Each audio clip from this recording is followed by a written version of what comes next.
6개월 동안 협박과 스토킹을 해오던 가해자가 구속된 사건이 있었습니다. 그런데 이 구속과 함께 끝날 줄 알았던 가해자의 스토킹 범죄는 교도소에서도 계속됐다고 하는데요.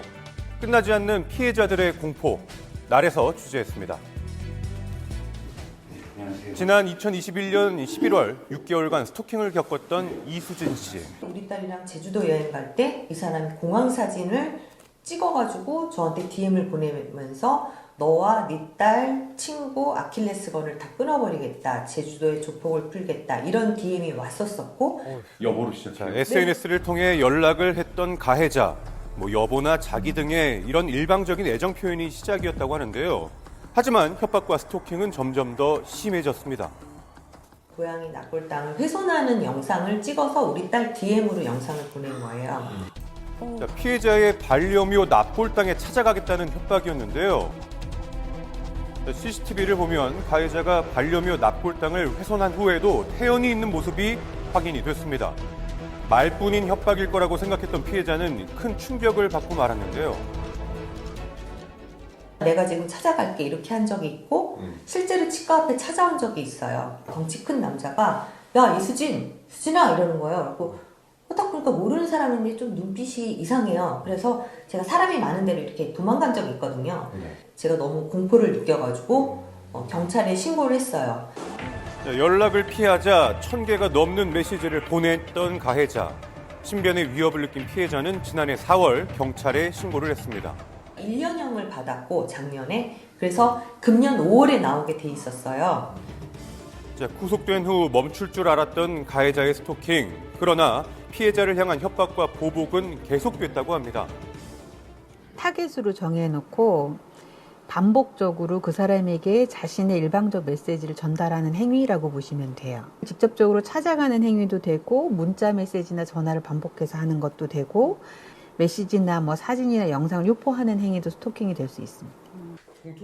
지난해 10월 교도소에 구속되어 있던 피의자가 협박 편지를 보내온 건데요.